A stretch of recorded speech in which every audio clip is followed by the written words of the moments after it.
Hello friends, welcome to my channel hey trader Telugu. ఈరోజు మన Indian stock మార్కెట్లు నష్టాల్లో అయితే ముగిశాయి.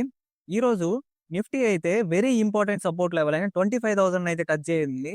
సో లాస్ట్ 3 మంత్స్‌లో ఇదే అండి లో 25,000 టచ్ అవ్వడం అనేది ఈరోజు అయితే చాలా ఆశ్చర్యంగా ఉంది. మనం నిన్న వీడియోలో మాట్లాడుకున్నాం.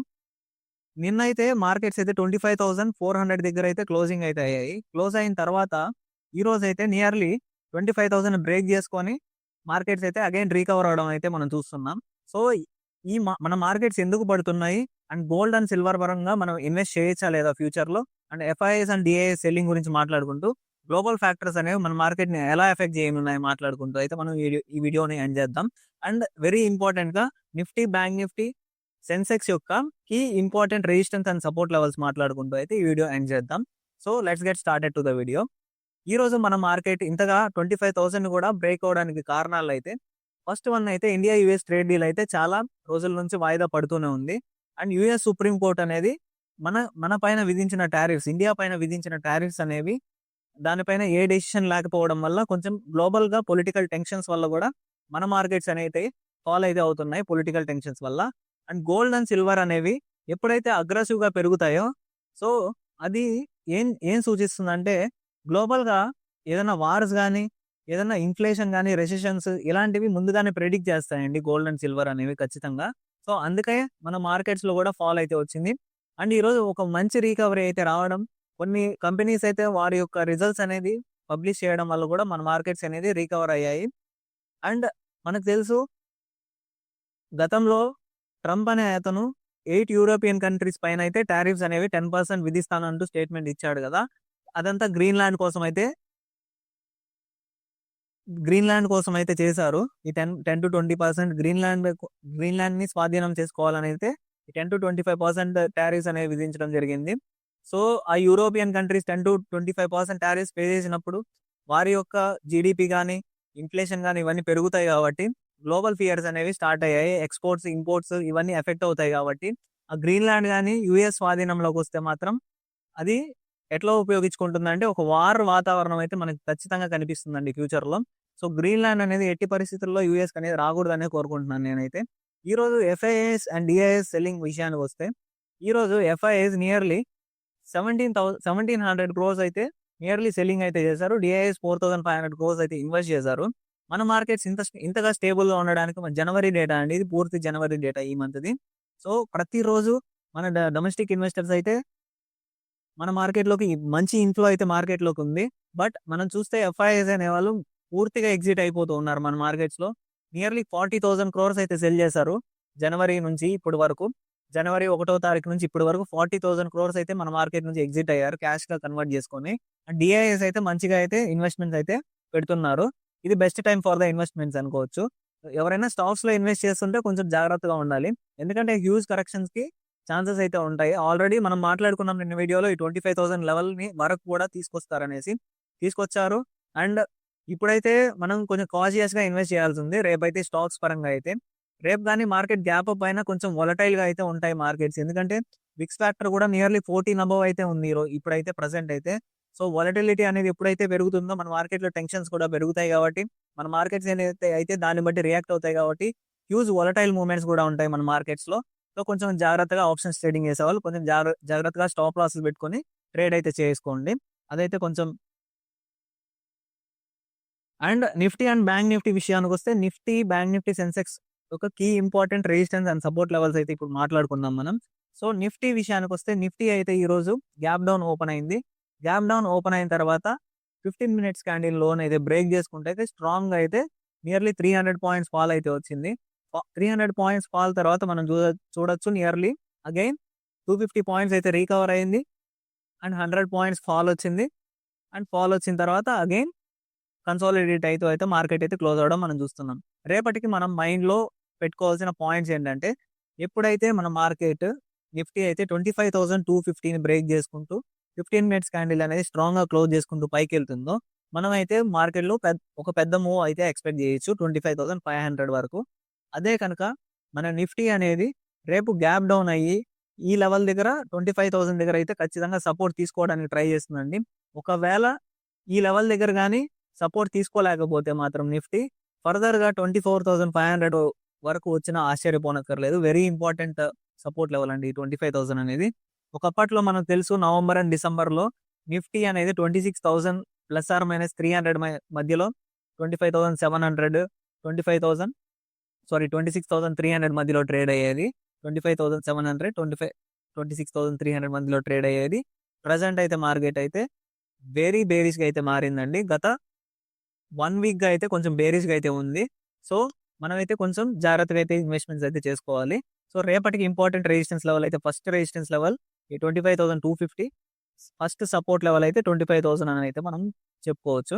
ఇక బ్యాంక్ నిఫ్టీ విషయానికొస్తే బ్యాంక్ నిఫ్టీ కూడా నిఫ్టీ లాగానే గ్యాప్ డౌన్ ఓపెన్ అయింది. గ్యాప్ డౌన్ ఓపెన్ అయిన తర్వాత మనం చూడొచ్చు నియర్లీ 1000 పాయింట్స్ ఫాల్ అయితే వచ్చిందండి బ్యాంక్ నిఫ్టీలో.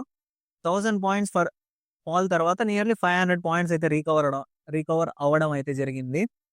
అండ్ మనం చూడొచ్చు నియర్లీ అగైన్ 300 పాయింట్స్ ఫాల్ అయిన తర్వాత కన్సాలిడేట్ అయితే మన బ్యాంక్ నిఫ్టీ అయితే క్లోజ్ అయిందండి. రేపటికి మనం ఇంపార్టెంట్‌గా గుర్తుపెట్టుకోవాల్సిన రెసిస్టెన్స్ అండ్ సపోర్ట్ లెవెల్స్ ఏంటంటే, రేపు మన మార్కెట్స్ కానీ గ్యాప్ అప్ ఓపెన్ అయ్యి ఈ 59,000 లెవెల్‌ని గాని బ్రేక్ చేసుకుంటూ 15 మినిట్స్ క్యాండిల్ అనేది వెరీ స్ట్రాంగ్‌గా బ్రేక్ చేసుకుంటూ పైకెళ్తే మాత్రం మన మార్కెట్స్ అనేవి 60,000 వరకు కూడా వెళ్ళడానికి కూడా ఛాన్సెస్ అయితే ఉంటాయి. అదే గాని మన మార్కెట్ గ్యాప్ డౌన్ అయ్యి అగైన్ ఈ 58,500 దగ్గర అయితే ఖచ్చితంగా సపోర్ట్ తీసుకుంటుందండి. ఈ సపోర్ట్ బ్రేక్ అయితే మాత్రం 58,000 వరకు కూడా రావడానికి ఛాన్సెస్ అయితే చాలా ఎక్కువ కనిపిస్తున్నాయి మనకైతే. సో, రేపటికి ఇంపార్టెంట్‌గా 59,000 అనేది ఫస్ట్ రెసిస్టెన్స్ లెవెల్‌గా యాక్ట్ అవుతుంది. ఇది గాని బ్రేక్ అయితే అగైన్ 59,500 వరకు వెళ్తుంది. అదే గాని గ్యాప్ డౌన్ అయితే మాత్రం 58,500 దగ్గర ఫస్ట్ సపోర్ట్ తీసుకుంటుంది.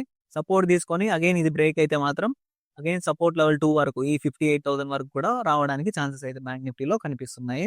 ఇక సెన్సెక్స్ విషయానికొస్తే సెన్సెక్స్ కూడా నిఫ్టీ అండ్ బ్యాంక్ నిఫ్టీ లాగానే మనం చూస్తే గ్యాప్ డౌన్ ఓపెన్ అయింది. గ్యాప్ డౌన్ ఓపెన్ అయిన తర్వాత ఫస్ట్ 15 మినిట్స్ క్యాండిల్‌ని అయితే బ్రేక్ చేసుకుంటూ క్లోజ్‌ని అయితే బ్రేక్ చేసుకుంటూ డౌన్‌వర్డ్ మూవ్‌మెంట్ అయితే వచ్చింది. ఇది కూడా నియర్లీ 1000 పాయింట్స్ అయితే డౌన్ అయిందండి. డౌన్ అయిన తర్వాత నియర్లీ 700 పాయింట్స్ రికవర్ అయింది. రికవర్ అయిన తర్వాత నియర్లీ 270 పాయింట్స్ నెగెటివ్ -270 పాయింట్స్ దగ్గర అయితే క్లోజ్ అవ్వడం అయితే మనం చూస్తున్నాం. సో, కన్సాలిడేట్ అయితే మార్కెట్ అయితే సెన్సెక్స్ అయితే క్లోజ్ అయింది. రేపటికి ఇంపార్టెంట్ లెవెల్స్ మనం మాట్లాడుకుంటే రెసిస్టెన్స్ లెవెల్ అయితే 82,200 అనేది సెన్సెక్స్‌లో ఇంపార్టెంట్ రెసిస్టెన్స్ లెవెల్‌గా అయితే యాక్ట్ అవుతుంది. అండ్ 81,300 అనేది సపోర్ట్ లెవెల్‌గా అయితే యాక్ట్ అవుతుంది. ఇక్కడైతే ఖచ్చితంగా సపోర్ట్ అయితే మార్కెట్స్ అనేవి తీసుకోవడానికి ఛాన్సెస్ అయితే కనిపిస్తున్నాయి. విక్స్ ఫ్యాక్టర్ అనేది ఆల్రెడీ 14% అయితే ఉంది. ప్రెజెంట్ అయితే చాలా వోలటైల్‌గా మార్కెట్స్ అయితే ఉంటాయండి రేపు కూడా. సో, ఈరోజు వెడ్నెస్‌డే కాబట్టి బోత్ పాజిటివ్ అండ్ నెగెటివ్ అయితే కనిపించింది మార్కెట్‌లో అనుకుంటున్నాను నేను. అండ్ ప్రతి వెడ్నెస్‌డే మార్కెట్స్‌లో పాజిటివ్ అండ్ నెగెటివ్ కనిపించేదానికి ఛాన్సెస్ అయితే చాలా ఎక్కువ ఉంటాయండి రీసెంట్ టైమ్స్‌లో. అండ్ విక్స్ ఫ్యాక్టర్ కూడా పెరగడం వల్ల మన మార్కెట్స్‌లో వోలటైల్ ఫ్యాక్టర్ అండ్ టెన్షన్స్ అనేవి పెరగడం వల్ల గ్లోబల్ టెన్షన్స్ కానీ అండ్ ఇంత వోలటైల్‌గా ఉండడం వల్ల కూడా మార్కెట్స్‌లో టెన్షన్స్ పెరగడం వల్ల విక్స్ కూడా పెరగడం జరిగింది. అండ్ మనం మాట్లాడుకున్నాం ఆల్రెడీ 82,200 గాని బ్రేక్ చేస్తే మాత్రం అబోవ్ మార్కెట్స్ 82,500 వరకు కూడా వెళ్తాయి సెన్సెక్స్ అయితే. అదే గాని 81,300 బ్రేక్ చేస్తే 81,000 వరకు కూడా మార్కెట్స్ సెన్సెక్స్ అయితే వస్తుందండి. ఇక నిఫ్టీలో ఈరోజు మన నిఫ్టీని మూవ్ చేసిన స్టాక్స్ మాట్లాడుకుంటే, ఈరోజు మన నిఫ్టీని మూవ్ చేసిన స్టాక్స్ అయితే eternal, IndiGo, max health, JSW, Hindalco, Grasim industries. మనం చూస్తే మెటల్స్ అండ్ మైనింగ్ స్టాక్స్ అయితే మంచిగా అయితే పెర్ఫార్మ్ చేస్తున్నాయి రీసెంట్ టైమ్స్‌లో. అండ్ ఎఫ్ఎంసీజీఐ సెక్టర్ కూడా కొంచెం ఒక 2-3 ట్రేడింగ్ సెషన్స్‌గా అయితే పాజిటివ్‌లో అయితే క్లోజ్ అవుతుంది. అండ్ ఐటీ సెక్టర్ కూడా కొంచెం కొన్ని స్టాక్స్ అయితే కొంచెం పాజిటివ్‌గా అయితే కనిపిస్తున్నాయి. ఎస్పెషల్లీ టీసీఎస్ చూడొచ్చు మనం. అండ్ ఫినాన్స్ స్టాక్స్ కూడా కొంచెం పర్లేదు అనిపించాయి ఈరోజు.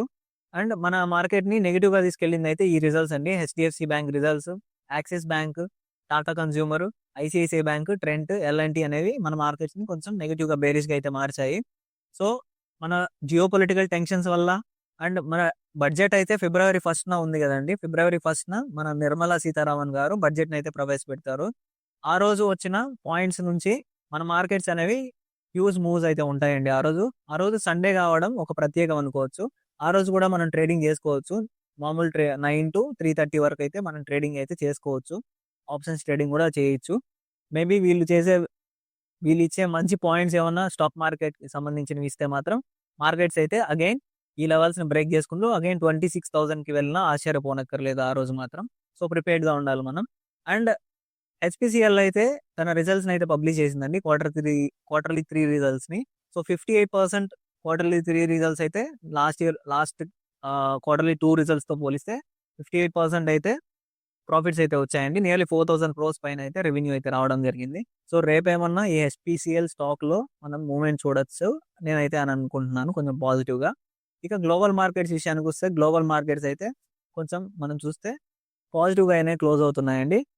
0.81% డౌ జోన్స్, S&P 0.82, నాస్డాక్ అయితే 0.66, డాక్స్ ఇండెక్స్ అయితే 0.25 అన్ని పాజిటివ్గా ఉన్నాయండి ప్రజెంట్ అయితే. మార్కెట్ అయితే నేనైతే gap down to flat to gap up అవుతుందని అయితే నేనైతే అనుకుంటున్నాను. ఖచ్చితంగా గ్యాప్ అప్ అయ్యేదానికి ఛాన్సెస్ అయితే చాలా ఎక్కువ కనిపిస్తున్నాయి. సో గోల్డ్ అండ్ సిల్వర్లో ఇన్వెస్ట్ చేశారు. గోల్డ్ అండ్ సిల్వర్లో మీరు కనుక ఇన్వెస్ట్ చేస్తుంటే ఇన్వెస్ట్ చేయొచ్చా లేదా అనేసి డౌట్ అయితే ఉంటుంది కదా. నాకైతే కామెంట్స్లో చాలా సార్లు వచ్చాయి దీని గురించి ఎక్స్ప్లెయిన్ చేయండి అనేసి. సో గోల్డ్ అండ్ సిల్వర్ అనేది ఎప్పటికీ ఎవర్ గ్రీన్ ఇన్వెస్ట్మెంట్స్ అండి, ఎవర్ గ్రీన్. సో ఇవి ప్రజెంట్ అయితే అగ్రెసివ్గా పెరుగుతున్నాయి కదా, ఇవి గ్లోబల్ అండ్ పొలిటికల్ టెన్షన్స్ వల్ల కానీ. అండ్ ఈరోజు నేను ఒక ఇంపార్టెంట్ పాయింట్ అయితే మాట్లాడాలనుకుంటున్నాను. అదేంటంటే ఈరోజు మన రూపీ డాలర్తో పోలిస్తే రూపీ అనేది $1 ఈక్వల్స్ టు 91.50 అయితే దాటేసిందండి రూపీస్. సో దీనివల్ల కూడా మన మార్కెట్స్ అనేవి పడ్డాయని ఒక కారణం అయితే మనం చెప్పుకోవచ్చు. రేపు కానీ అగైన్ ఈ డాలర్ అనేది పెరిగితే ఇండియన్ రూపీస్లో మాత్రం అగైన్ మన మార్కెట్స్లో ఫాల్ అయితే ఖచ్చితంగా ఉండొచ్చు అండి చాలా వరకు. సో రేపైతే ఈ డాలర్ ఫ్యాక్టర్ అండ్ ఏమన్నా న్యూస్ పరంగా ట్రంప్ ఏదైనా వ్యాఖ్యలు చేసినా, ఈ గోల్డ్ అండ్ సిల్వర్ పడినా కానీ, క్రూడ్ ఆయిల్ ప్రైజెస్ కానీ, ఇలాంటి ఎనీ గ్లోబల్ ఫ్యాక్టర్స్ అనేవి మన మార్కెట్స్ని అయితే ఖచ్చితంగా ఎఫెక్ట్ చేస్తాయండి. అండ్ ఇప్పుడు చూస్తే FIIs కానీ మన మార్కెట్స్లోకి తిరిగి వస్తే కూడా మన మార్కెట్స్ అనేవి కొంచెం బుల్లిష్గా మారడానికి ఛాన్సెస్ ఉంది. వాళ్ళైతే జనవరి 1 నుంచి కూడా సెల్లింగ్ అయితే చేస్తూనే ఉన్నారు. సో వాళ్ళైతే ఎప్పుడైతే రిటర్న్ అయితే వస్తారో మన మార్కెట్స్లోకి అప్పుడే మన మార్కెట్స్ అనేవి గ్రీన్గా టర్న్ అవుతాయి అయితే నేనైతే అనుకుంటున్నాను. అండ్ February 1 అనేది one of the opportunity for trading, options trading చేసే వాళ్ళకి. అండ్ గోల్డ్ అండ్ సిల్వర్ అనేది ఎవర్ గ్రీన్ ఇన్వెస్ట్మెంట్స్ అని చెప్పాను కదా. సో ఈ ఎవర్ గ్రీన్ ఇన్వెస్ట్మెంట్స్లో ఎప్పుడైనా డిప్ కింద పడినప్పుడు మాత్రం మనం భయపడిన అవసరం లేదు, ఎందుకంటే లాంగ్ టర్మ్లో ఇన్వెస్ట్ చేసుకోండి. ఎప్పుడైనా మీరు 2-3 మంత్స్ టార్గెట్ పెట్టుకొని ఇన్వెస్ట్ చేస్తే మాత్రం కొంచెం లాసెస్లో ఎండ్ చేయాల్సి వస్తుంది. అదే కనుక మీరు 2-3 ఇయర్స్ 2-5 ఇయర్స్ మధ్యలో మీరైతే గోల్డ్ అండ్ సిల్వర్ పెట్టుకుంటాం ఇన్వెస్ట్ చేయగలము అంటేనే ఇప్పుడు ప్రజెంట్ టైమ్స్లో అయితే ఇన్వెస్ట్ చేయండి. అవైతే ప్రజెంట్ అయితే మీకు లాంగ్ టర్మ్లో అయితే హ్యూజ్ రిటర్న్స్ అయితే ఇస్తాయి ఖచ్చితంగా. సో మన డైలీ అనాలిసిస్ వీడియో మీకు నచ్చినట్లయితే మన ఛానల్కు సబ్స్క్రైబ్ చేసుకొని మన వీడియోకి లైక్ చేయడం మాత్రం మర్చిపోకండి. Thank you so much.